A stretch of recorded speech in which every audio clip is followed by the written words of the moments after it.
Pakistan has been a marvelous friend of the United States over the years. She was a great Cold War ally.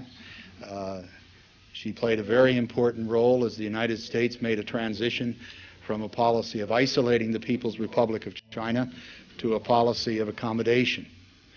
And she was a partner in encouraging the Soviet Union to exit Afghanistan and on numerous other issues as well. Today there are a variety of issues, not all of the same type as those that I referred to, but they loom large in the minds of many Americans. We're certainly interested in the internal affairs of Pakistan.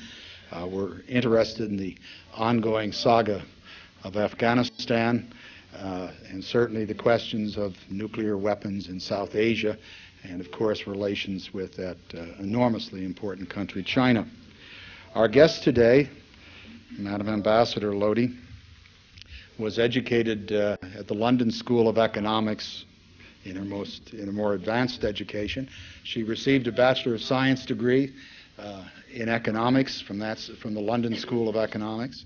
She received her PhD in politics from the same institution, and she taught as a member of their faculty for 5 years before returning to Pakistan. She taught for a year at the university level in Pakistan, and then for 8 years was the editor of 2 English language dailies, The News and The Muslim, and has received numerous awards for her work with them. Collections of her writings were published in 1994 under the titles of Encounter with Democracy and The External Dimension. Our guest, Madam Ambassador Maleeha Lodhi, is widely recognized in the world today. I should note just parenthetically, the Time magazine, for what that is worth, did identify her as one of the 100 young professionals in the world destined to make a mark on the 21st century. I'd like to introduce to you then, present to you, a distinguished journalist, the ambassador of the Islamic Republic of Pakistan to the United States, Dr. Maleeha Lodhi.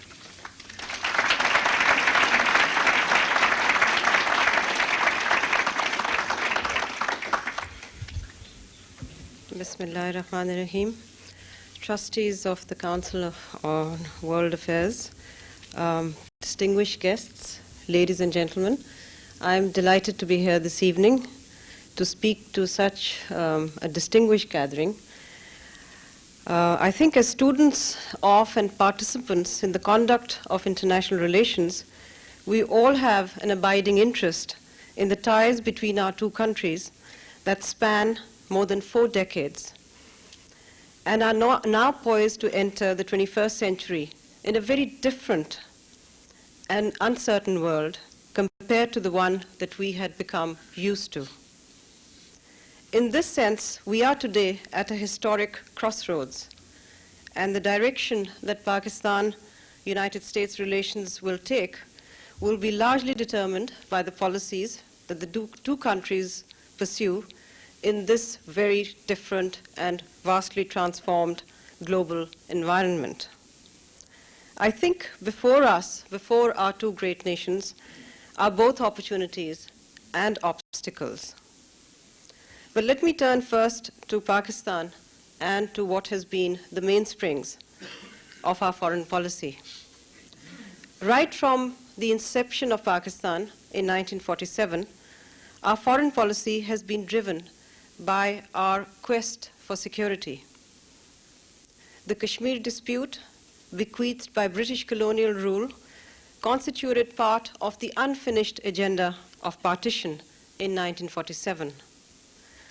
This issue placed us in a virtually perpetual state of tensions with neighboring India, a country, of course, much larger than ours, with a military force more than 3 times larger than our military force. Moreover, at that time, India's close relations with the then Soviet Union compounded and made much more acute our security dilemma. This in turn made relations between Pakistan and the United States a strategic compulsion, a strategic necessity.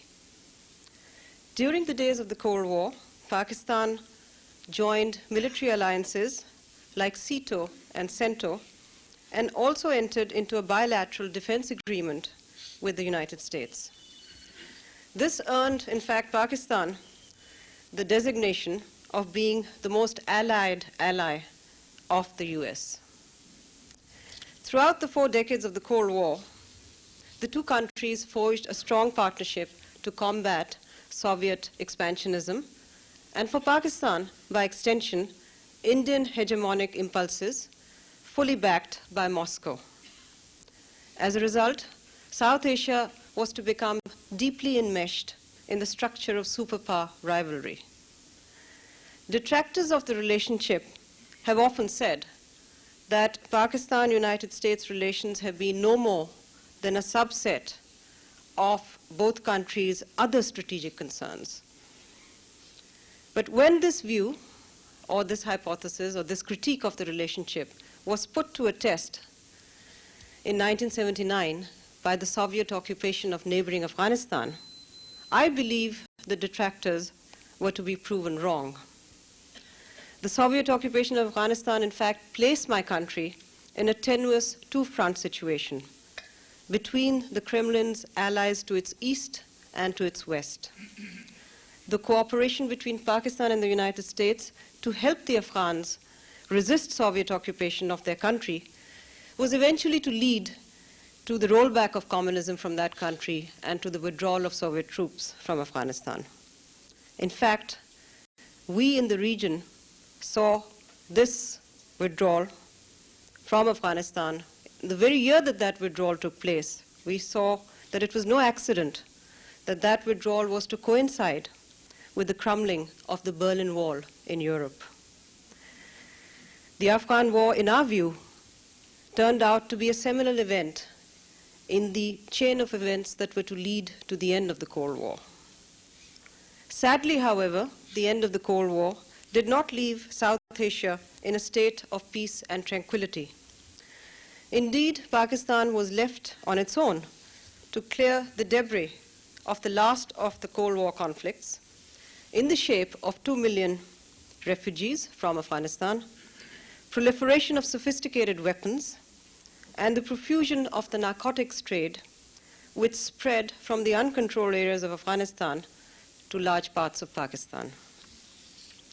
The end of the Cold War also seemed to have persuaded the United States to reevaluate and downgrade its relationship with Pakistan on the assumption or on the ground that the new global environment did not warrant the old strategic partnership.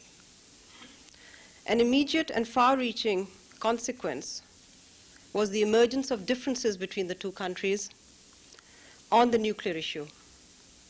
In October 1990, as I'm sure you're all aware, economic and military sanctions were imposed on Pakistan under what is called the Pressler Amendment, named after a senator who failed to make it to the Senate in the last election.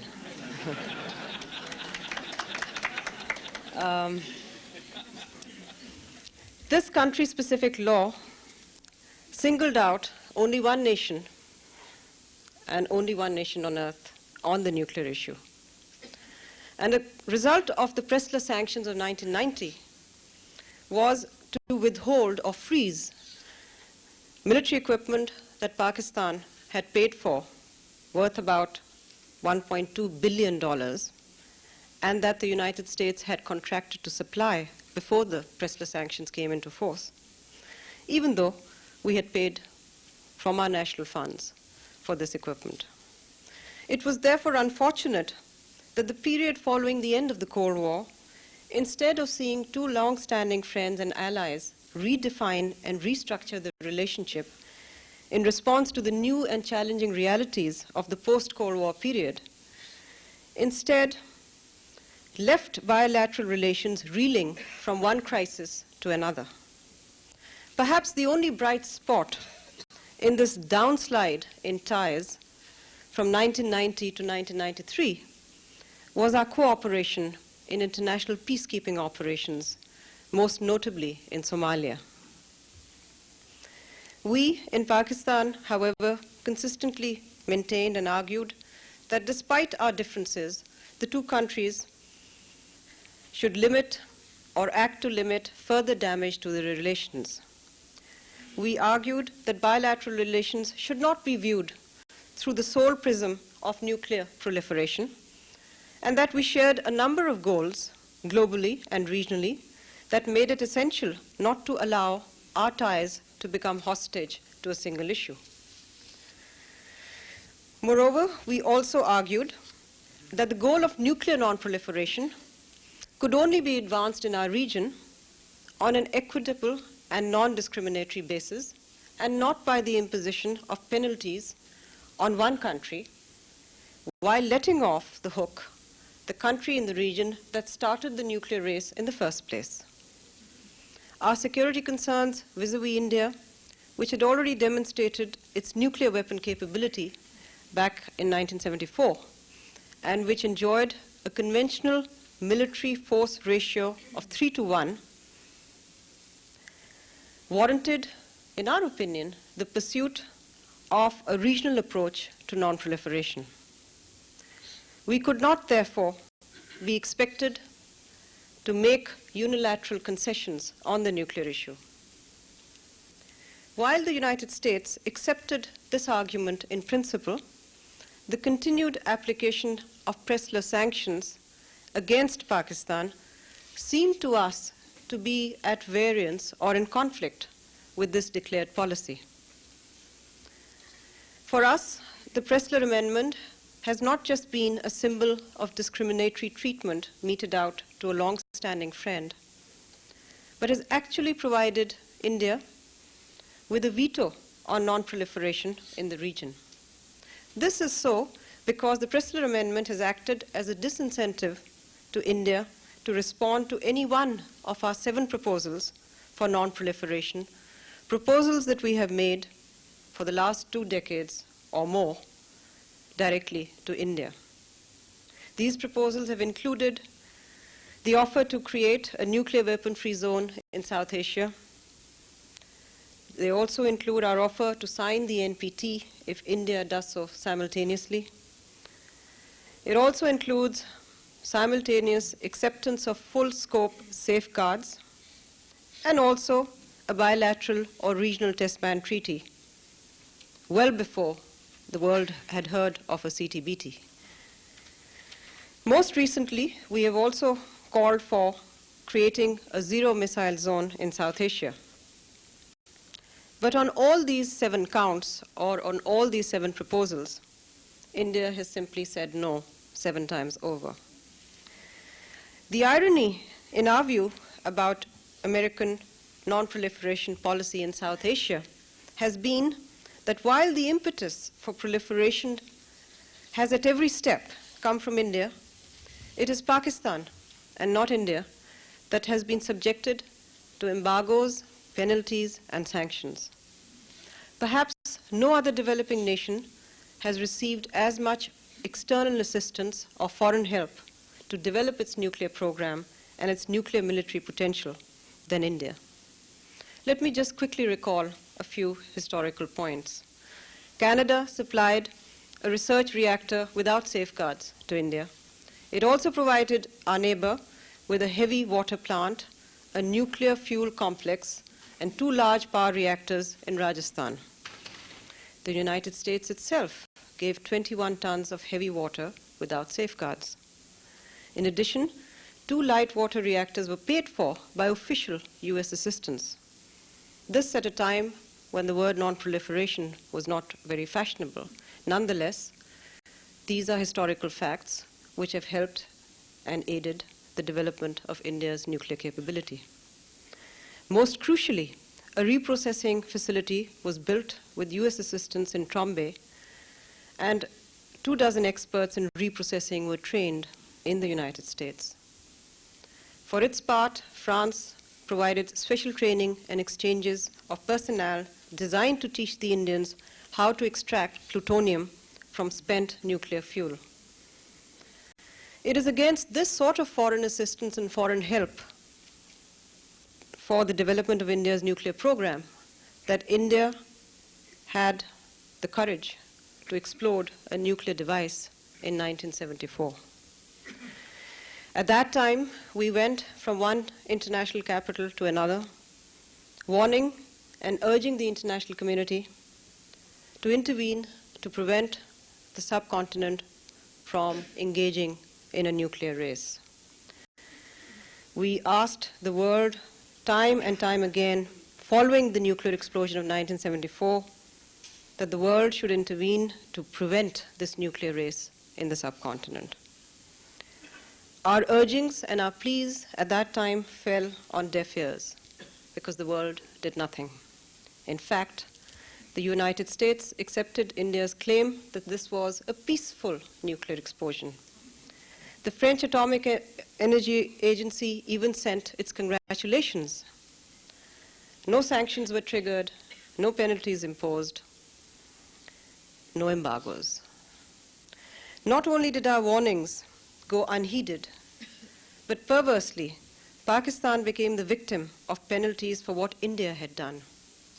U.S. non-proliferation laws, such as the 1976 Symington Amendment, which was later modified by the 1977 Glenn Amendment, called for halting economic or military assistance to any country which delivered or acquired after 1976 nuclear enrichment materials or technology, unless that country accepted full-scope safeguards. This meant that India, which had already acquired a reprocessing facility capability, was excluded from the purview of U.S. non-proliferation laws. In 1985, the Pressler Amendment was enacted, which specifically prohibited U.S. assistance or military sales to Pakistan unless annual presidential certifications were forthcoming, which said that Pakistan did not possess a nuclear explosive device. It was under this Pakistan-specific law that economic assistance and military sales were suspended to Pakistan in 1990. So, as I said earlier, was delivery halted to Pakistan of $1.2 billion worth of military equipment, including F-16 fighter aircraft that the United States had pledged to supply prior to 1990. It was only last year, in 1995, that the U.S. administration and Congress, in growing recognition of the principle of equity and fairness, worked together to modify the Pressler Amendment by the adoption of what came to be known as the Brown Amendment, which was finally signed into law in January 1996. It was the Brown Amendment which authorized the resumption of economic assistance and cooperation in areas such as counter-narcotics and military training, and in a one-time waiver of the Pressler Law, the release of Pakistan's embargoed military equipment, minus the F-16s, for which we have a promise that Pakistan will be reimbursed the $658 million that we paid for the aircraft. The Brown Amendment, in closing an unhappy chapter in our relations, is the first concrete step taken by the United States in 5 years to remove a major obstacle in our bilateral relations.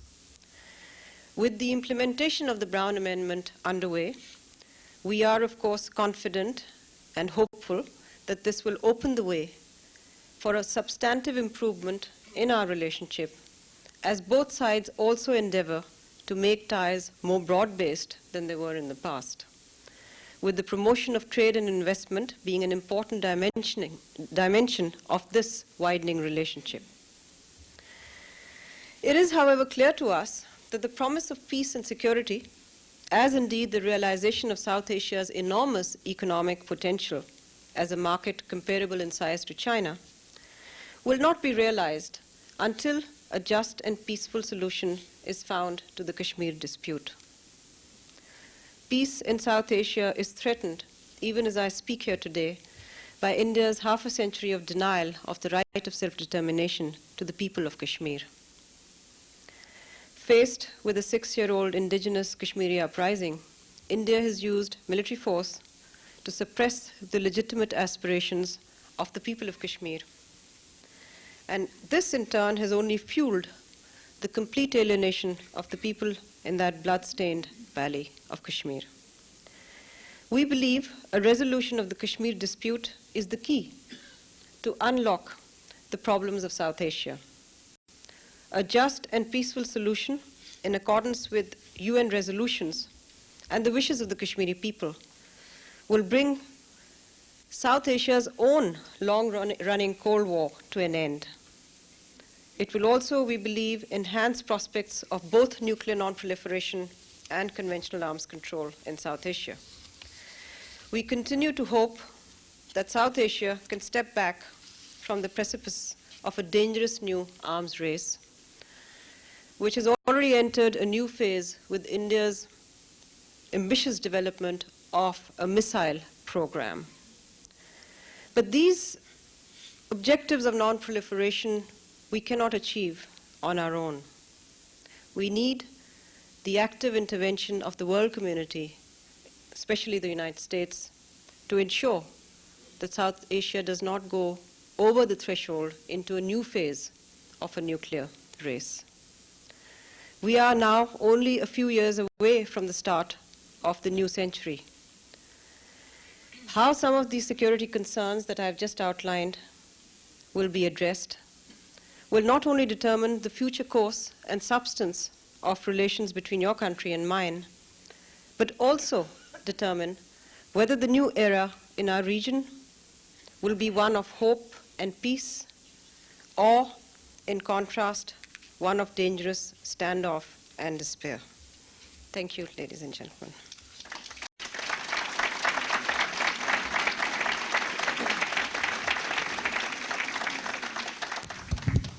Madam Ambassador, thank you very much. I hope that our procedure, I have to repeat the questions for our television camera. I hope that's not too awkward for us. That's fine. The question was, what is the relationship of the government of Pakistan to the new ruling group in the capital of Afghanistan? Taliban and Pakistan. Taliban, yes, the specific Taliban. Let me tell you what the relationship is not. Then I'll come to what our relationship is. The Taliban are not a creation of Pakistan. The Taliban have not been set up by Pakistan. The Taliban have not been sent into Kabul by Pakistan to take over Afghanistan. So let me first dispel some of the most frequent allegations that we hear, not just in the media here, not in all the media, but in some of the media, but also in other parts of the West. We have tried to promote, ever since the communist regime of Dr. Najibullah fell, we've tried to promote a broad-based intra-Afghan dialogue which can lead to the creation of a broad-based interim government, which in turn can create conditions for peace, because what Pakistan wants to see above all is stability on its western border, and what Pakistan wants to see above all is the repatriation of all Afghan refugees from Pakistan. Let us not forget that today my country still plays host to close to 1.5 million Afghan refugees, for whom international funding and assistance has virtually disappeared. And we foot the bill ourselves, something which is not easy for us to do at a time when we ourselves are facing an enormous resource crunch. So I'd like to define our relations with the Taliban in terms of the broader interests of Pakistan and Afghanistan. We want the country which has, I think, the most to gain from peace and the most to lose also in the absence of peace in Afghanistan, apart from Afghanistan itself, is Pakistan. But our efforts in the past to try to promote a ceasefire between the various warring factions in Afghanistan, as well as to try to get them to agree to at least an interim arrangement, has not met with success. Which is why we have tried to urge the United Nations to play a more active role. We've tried to urge the international community to also fulfill its responsibilities to this poor, war-ravaged country. Now, as far as the Taliban are concerned, like other Afghan groups which have benefited from certain resources which are available to them in Pakistan. In similar fashion, the Taliban also have access to that. But that does not mean that we have in any way either armed the Taliban or provided them with the kind of material assistance that sometimes press reports speak of. We have tried to urge moderation upon the Taliban because many of the Taliban did emerge from religious schools in the northern part of Pakistan. But I think two facts are very important to keep in view. One, that the Taliban's takeover of Kabul was done without any fighting, a fact that's often lost on sometimes in press reports. Many of the areas which began to fall to the Taliban as they made their way to Kabul fell without any fighting. And the reason for that is very simple. The reason is that the Afghan people were tired and fatigued by years and years of turmoil and war and the corruption, as they saw it, of a lot of these military commanders and a lot of the factions that had reduced Afghanistan to rubble. So, as I said, even today, Pakistan is trying to play a role where it's urging the Taliban to talk to other Afghan factions so that in the long run, an arrangement emerges in Afghanistan which is a durable one, which is based on equitable power sharing between the various communities that do make up Afghanistan. And it is in pursuance of this objective that next week, when in New York, the United Nations will convene a conference on Afghanistan, Pakistan will be there along with other countries to urge precisely this, to urge the international community to help first effect a ceasefire so that at least the fighting comes to an end for a temporary period where many of these factions can then use that period to talk to each other about peace. I'm sorry for the long answer, but I thought it needed elaboration. The question is, what would it take for India to resolve its differences with Pakistan? I think the most important, the core issue that divides the two countries today is the issue of Kashmir. And the fact that India has continued to regard Kashmir as an integral part of India, the fact that India has refused to recognize international United Nations resolutions which go as far back as 1948 and 49, which have called for a plebiscite in occupied Kashmir. I think the problem is that until India recognizes that it cannot hold a people by force or by fraud, we are not going to have meaningful normalization of relations between Pakistan and India. So I think the key issue is Kashmir, and until India is prepared to recognize the right of self-determination of the Kashmiri people, it would be very hard for the world or the region to see real peace and stability in South Asia. Let me just add here that we on our part have always been willing to talk to India and Kashmir. We have repeatedly made offers to the Indians to come to the negotiating table to talk to us about Kashmir, but we have never had a response, a significant response on that. There have been several rounds of talks in the past between the two countries on bilateral issues, but often these talks have gone around and round in circles because the Indian side has usually started these talks by stating at the very outset that Kashmir is an integral part of India. Let's talk about Kashmir.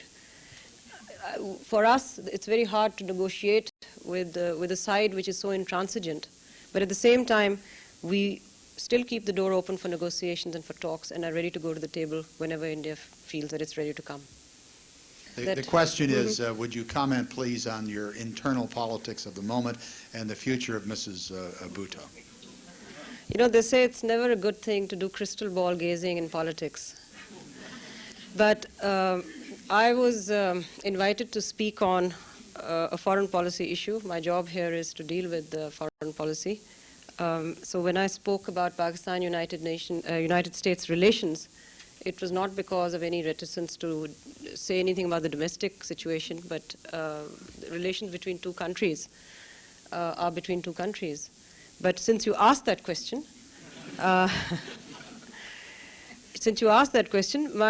I think the important thing that we have to keep in mind is the fact that since 1988, when Pakistan bid farewell to a long spell of military rule, both direct and then subsequently indirect military rule, we've had a very volatile and a very noisy democracy since 88. We've also had 3 elections since 1988. I think the important issue, even from the events of last week, is the fact that there has been no deviation from the constitutional path or the democratic path. The Constitution authorizes the President to take action if he finds that the government is not being carried on in accordance with the Constitution. The courts are free to take challenges to such presidential action.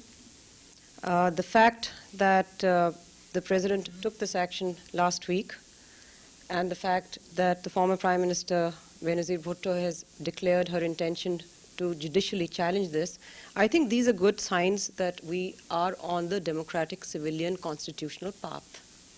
Now, we have had our share of problems in terms of an evolving democracy. As far as the former Prime Minister is concerned, elections have been called for February the 3rd, which is constitutionally sanctioned that elections have to be called within 90 days. What her fate will be can only be determined, I think, in the next few weeks as the election process unfolds and as she takes to the hustings, or as she waits to see how the court will respond to her judicial challenge. But as I said, I think the important thing is the continuity in terms of the fact that democracy is still very much in place in Pakistan, and that since the Constitution does allow the President this power, this has been used 3 times since 1988 to dissolve 3 different sets of assemblies. But the fact that 90 days after the dissolution of those assemblies, there have been fresh elections and a fresh mandate has been sought, and different parties have managed to come into power, is just indication of the fact that Pakistan is well on the democratic path. So I would end there, but no crystal ball gazing. The question to which that was an answer was, would you comment upon your experience in dealing with American diplomats in this administration? Yes, I think it's a very good question, and much as I would like to answer all of it right now, let me answer the part that I can.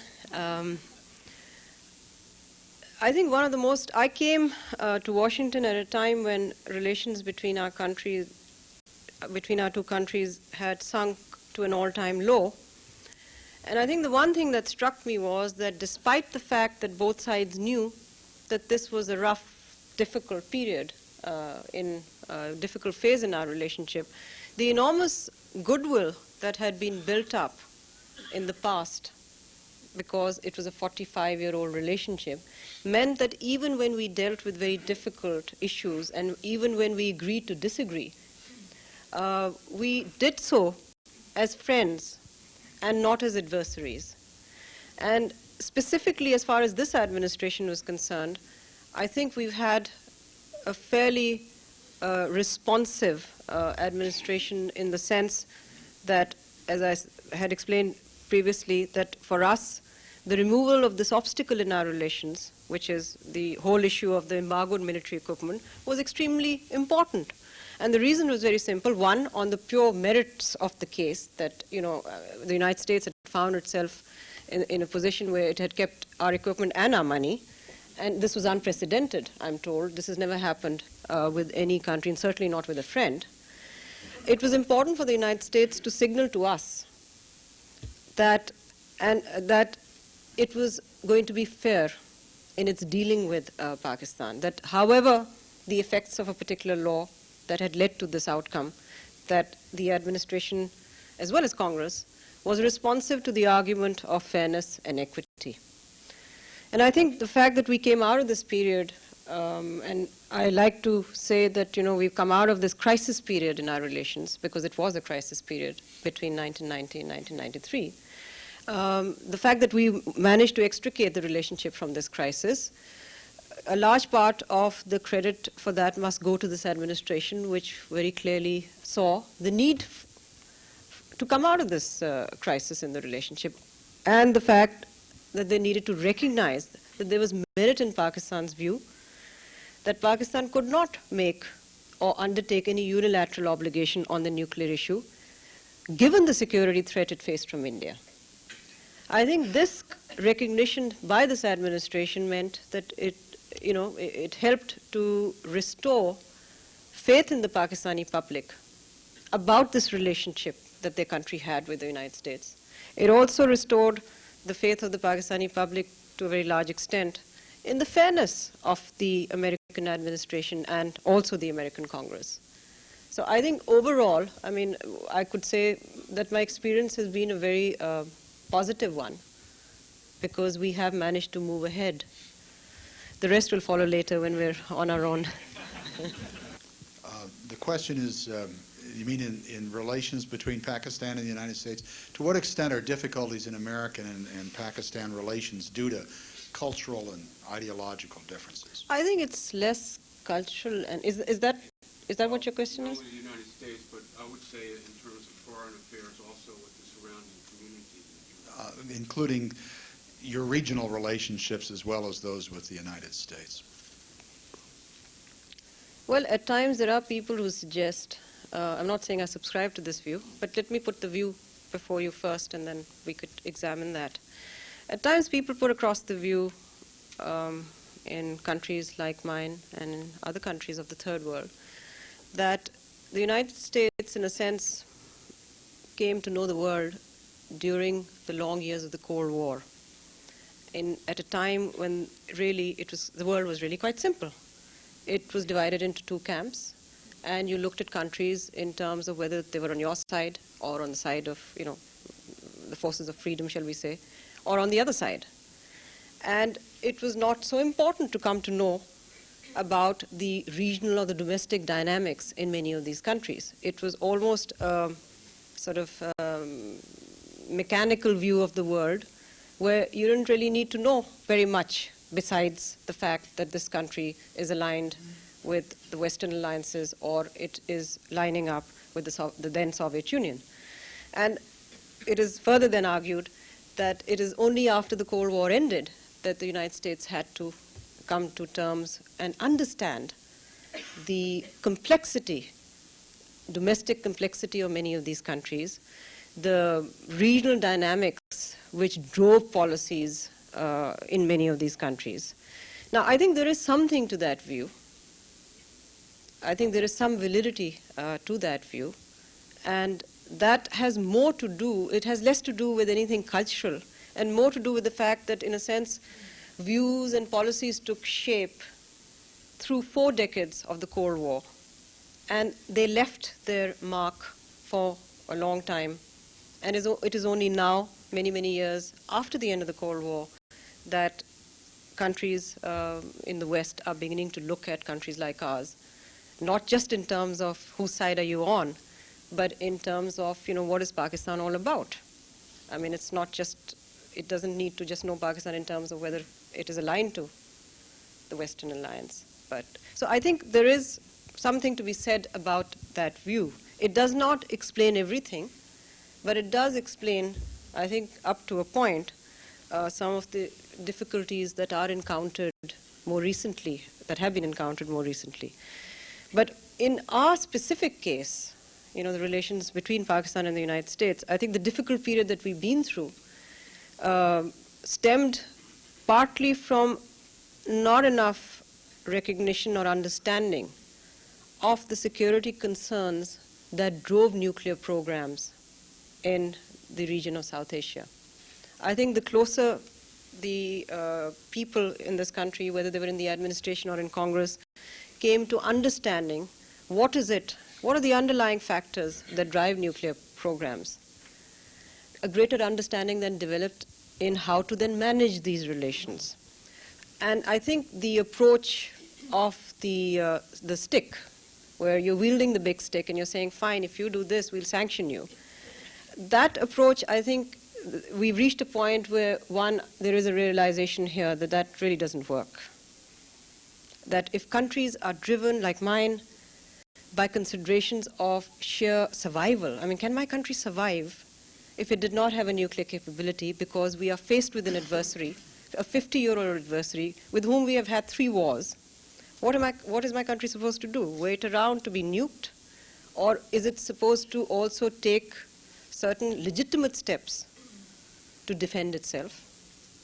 So I think those security concerns which lead to the acquisition of a nuclear capability, in our case, in my country's case, of course, it was a straightforward, simple reaction to an adversary whose conventional capability was 3 times ours, and which exploded a nuclear device. And that led, as I said to you before, to an acute sense of insecurity. But the approach that the United States followed for several years, which was to just come down on one country and just cut off economic aid and military sales and so on, saying that, you know, you really can't do this. And in order for us to restore all of this, all you have to do is, take unilateral steps. I think now that approach has shifted to an approach which is more comprehensive, which understands at least that countries are not going to give up their only means to defend themselves if they feel threatened. And so the approach has to be, I think, in the long run, replaced by an approach which leads to greater or enhanced sense of security in regions like ours, which are one of the, hot sort of regions of the world still, which are still flashpoints for possible conflicts. So I think, we've come a long way from the previous approach, which was in a sense, very simplistic, but didn't work. It is very hard to tell a country that you don't have the right to defend yourselves. And the only condition on which we're going to have relations with you is if you give up the means that you have to defend yourselves. And because for us, what's at stake is our very national survival. So for us, it was also very important to signal to the United States, as indeed to other countries, but particularly to the United States, that whereas we value our relations with you greatly, after all, these relations are half a century old, but please remember that we cannot put our national security at stake for the sake of these relations. The comment was that the visit of Mrs. Clinton and her daughter to Pakistan has been reported as being part of a bridge, and the question for the ambassador was whether she had much to do with the planning of that trip. Well, as I said, very little, but for us the visit was an important signal for the region, that this was a region which was important to the United States, because these sorts of visits had not taken place for many years. In fact, the last time a First Lady visited Pakistan was way back in the 60s when Jacqueline Kennedy had gone to both Pakistan and India. So I think it was an important, you're absolutely right in using the word bridge, but it was an important signal that not only that this region mattered, but also that the First Lady cared about issues like children and social issues, because she used her visit to visit the sorts of places in Pakistan, as I'm sure she did in India also, to signal her concern, and therefore also the concern of the United States, for social issues and for development of the social sector in countries like Pakistan. So it was a very useful visit, and I think taking relations even further. We hope President Clinton will also visit Pakistan, because the last time a Democratic president visited Pakistan was about 40 years ago, which is a long time ago. So I listened with great interest to Mr. Dorman's statement, and then it suddenly occurred to me that I was supposed to repeat that.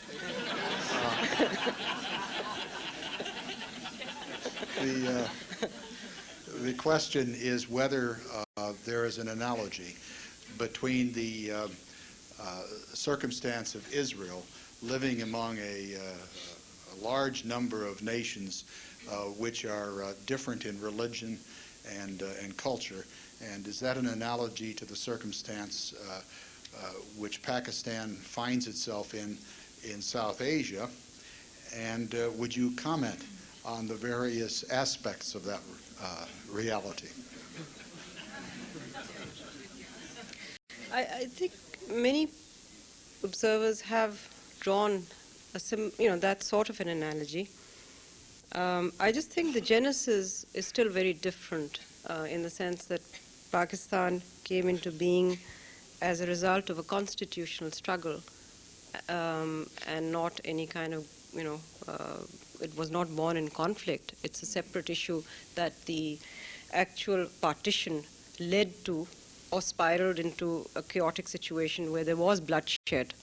But the actual struggle for Pakistan was a constitutional and a peaceful and a democratic one. In fact, people usually forget that Pakistan was created by through the ballot box. There was actually a vote in all the four provinces as well as the fifth part, which was then East Pakistan. There was a vote, a referendum that was held in all these 5 parts which were to constitute Pakistan, to ask the people whether they wanted to join up Pakistan or whether they wanted to remain as part of India.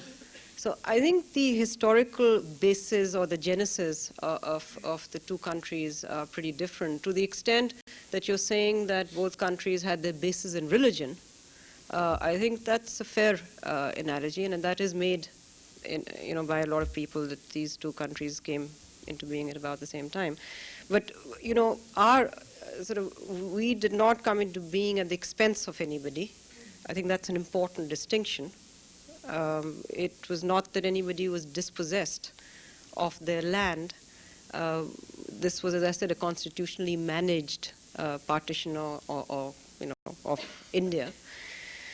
But obviously, when you talk about Hindu-Muslim differences, they were so fundamental that the Muslims of South Asia felt that the only place where they would be able to practice their faith freely and in an atmosphere of tolerance would be a state that they could call their own.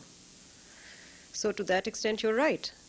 But I think there are a large number of course, Muslims still living in India. How they're treated is a separate issue. But yes, there are historic Hindu-Muslim, the roots of the problem do lie in that.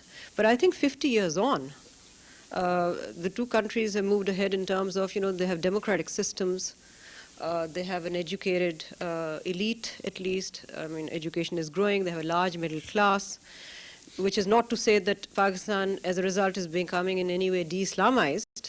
Being Muslim is very important to our identity. But at the same time, all of this does mean that the two countries can look ahead to a situation where they can at least live in relative peace, if only we could have a resolution and a peaceful and a just resolution of the issue of Kashmir. Then the two countries could certainly get on with their lives and at least have a situation where you open up, for instance, prospects for trade between the two countries. But all of that, in a sense, is on hold until we have a resolution of the Kashmir issue, which, as I said before, is one of the unfinished items of partition. That was an issue which was resolved by force by the Indians, and it's still there, and it needs to be addressed. So I don't know. I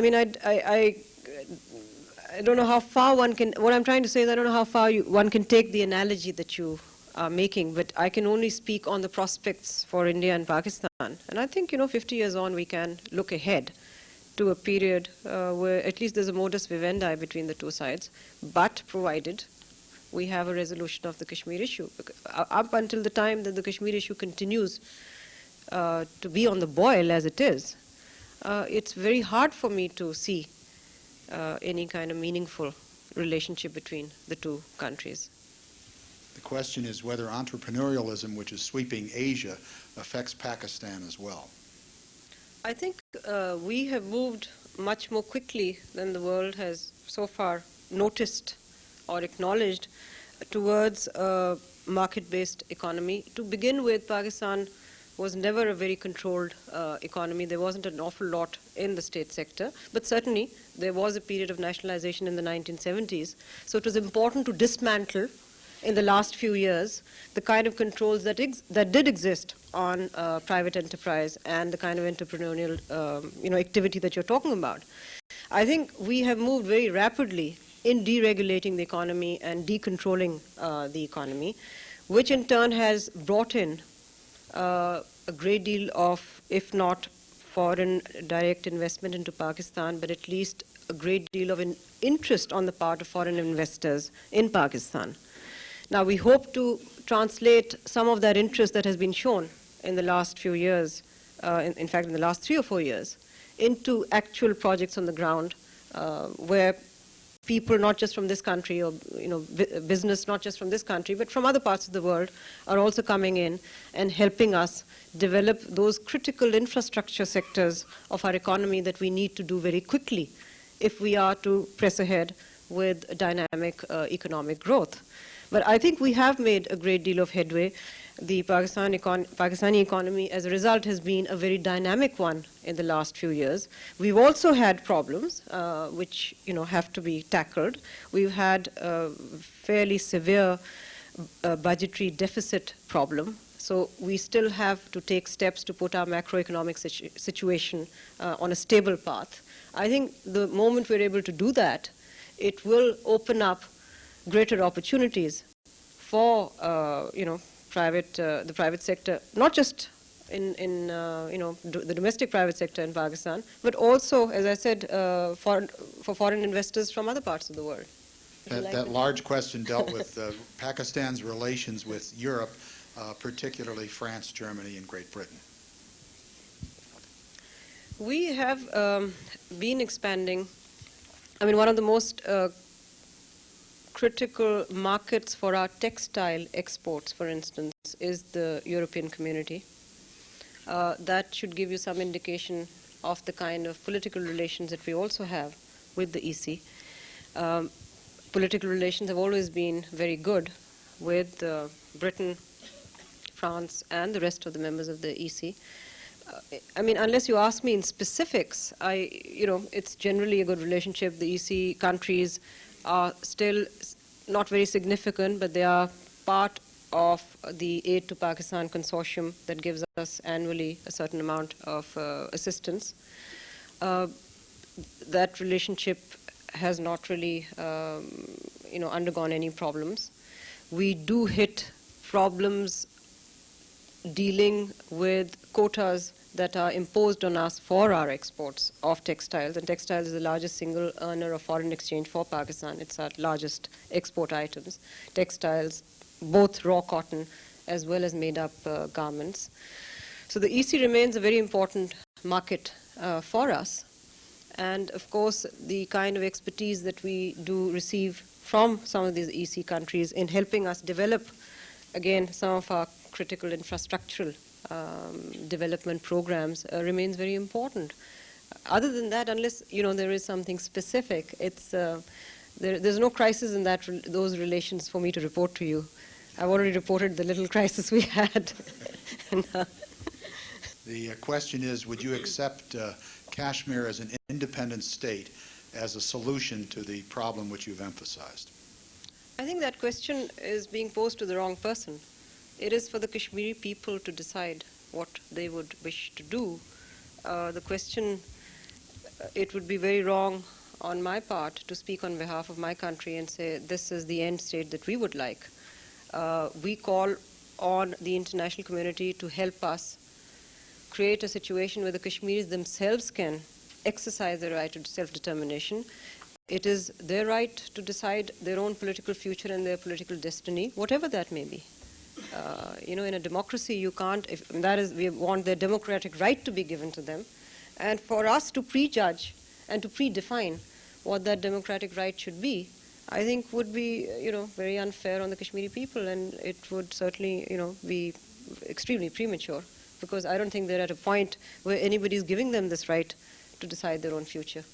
But decide their own future, we think, is a fundamental right that should not be it should not be deprived. The people of Kashmir should not be deprived of this right. This right has been given to everybody else in the world and applauded, especially with the end of the Cold War. A lot of the countries which previously never had this and became independent states after the dissolution of the Soviet Union. How can we deny a right which we've all applauded in so many of these republics, which are independent republics now, formerly of the Soviet Union? And how can we deny the same thing? I mean, if one principle is good enough for one part of the world, why isn't it good enough for another part of the world? That's essentially what we say. But for us to prejudge it, I think, would not be appropriate. Could you comment upon the international dynamic that would be sufficiently energetic to push India and Pakistan toward a solution? They tell me there's only one sole surviving superpower in the world today. So if that can be identified as the international dynamic that can help to bring the two countries, we are ready to talk to India on Kashmir, on nuclear non-proliferation, on conventional arms control, on everything. But we cannot sit at the negotiating table alone, and that's what we've done. We need the active intervention of the sole surviving superpower, or the United Nations backed by the sole surviving superpower, and we'd be very happy to sit at the negotiating table with them. But I think the one thing that you must also bear in mind, because a great deal of scare scenarios are also painted sometimes about the subcontinent. Since 1971, there has been no conflict in the subcontinent. Now I ask whether this conflict has been averted by the fact that the two countries are now nuclear capable. Question. I don't necessarily have the answer, but I just wonder if there's a correlation between the absence of conflict since 1971 and the fact that each country at least thinks the other has the capability. We all know that each country has not weaponized, but the capability one country knows that the other country does have. So is it nuclear deterrence, which is somewhat out of fashion in the West, but has nuclear deterrence worked in South Asia? I mean, it's a question. Perhaps we can talk about it later.